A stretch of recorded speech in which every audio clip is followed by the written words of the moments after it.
Hello student, how are you? कैसे हैं आप? चलिए, very good morning all student. अभी लास्ट हम लोगों ने डिस्कस किया था कि हिस्ट्री क्या है, क्यों जानना चाहिए और उसके क्या पार्ट्स थे, किस क्लास में क्या सिलेबस है, इसका हमने लास्ट वीडियो में डिस्कस किया था। आज हम लोग स्टार्ट कर रहे हैं जो 6, 7, 8 की क्लासेस हैं। 6, 7, 8 का जो हिस्ट्री का पार्ट है उसकी पढ़ाई करना है हमको, लेकिन उसके पहले छोटी सी कुछ बेसिक जानकारी मैं आपको दे देता हूं। आप इस पे देख लेंगे एसएसटी के कितने पार्ट होते हैं, पहले ये जानना जरूरी है ना। अभी जो 6 में स्टूडेंट आए उनको जानकारी नहीं होगी। तो एसएसटी के कितने पार्ट होते हैं? 4 पार्ट होते हैं। कौन कौन सा? Economics, history, geography and civics. इसके बाद इस पे सबसे जो अभी हमको स्टडी करनी है वो हिस्ट्री करनी है। तो हिस्ट्री को भी कितने पार्ट में डिवाइड किया गया है? हिस्ट्री को 3 पार्ट में डिवाइड किया गया है। एंशिएंट हिस्ट्री, मिडिवल हिस्ट्री और मॉडर्न हिस्ट्री। एंशिएंट जो 6 वाले स्टूडेंट है इसको पढ़ेंगे, हड़प्पा सभ्यता, मोहनजोदड़ो, है ना, वैदिक काल, मौर्य युग, ये सब इसमें पढ़ेंगे। उसके बाद आप इसमें जाएंगे मिडिवल में, 7th क्लास में ये लगना है।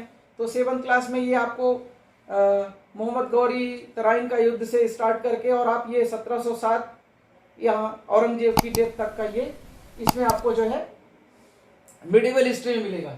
और ये जो मॉडर्न हिस्ट्री है वो स्टार्ट होती है 1600 से, वैसे इसको माना जाता है ईस्ट इंडिया कंपनी की जो स्थापना होती है वहां से, पर ये 1707 से इसको समझे और 1947, ठीक है, 1707 औरंगजेब की डेथ के बाद से उसका मुगल वंश का पतन हुआ और पूरे भारत में छोटे छोटे राजा, नवाब और बहुत सारे महाराजाओं ने अपना अपना आधिपत्य स्थापित किया।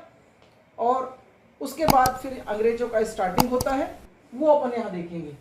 तो जो हिस्ट्री की बात कर रहे थे, इतिहास की बात कर रहे थे, उसमें डेट और place is very important. Date और प्लेस इज वेरी इंपॉर्टेंट। अब इस पर आप देखेंगे हिस्ट्री मुझे जानना है, मुझे समझना है, तो उसके सोर्सेस क्या हैं, कैसे मुझे पता चलेगा उसके बारे में, तो वो यहाँ पे अभी आप देख ले। नेशनल अचीवर्स ऑफ इंडिया है, नेशनल म्यूजियम है, गवर्नमेंट आर्डर है। ये हम बात किसकी कर रहे हैं? मॉडर्न हिस्ट्री हम कैसे जानेंगे वो हम डिस्कस कर रहे हैं।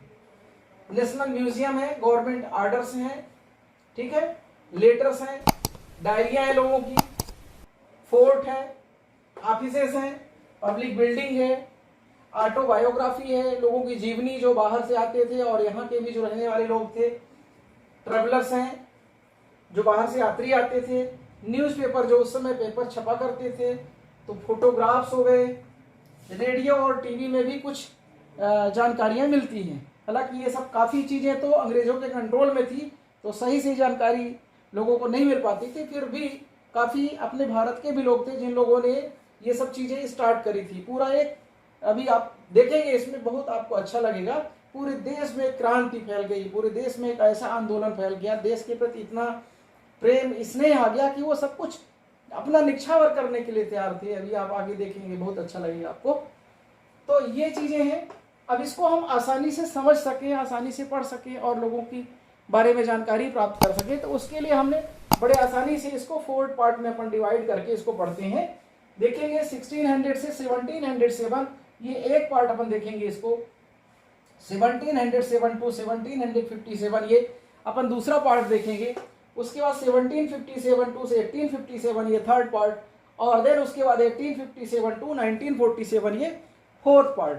इन 4 चरणों में, इन 4 पॉइंटर्स में अपन जो है पूरी हिस्ट्री को कवर करेंगे, मॉडर्न हिस्ट्री को कवर करेंगे, और आप सबको पूरी जानकारी पूरी बृहद तरीके से एक एक घटनाओं की पूरी जानकारी आपको इसमें इस चैनल के माध्यम से मिलती जाएगी।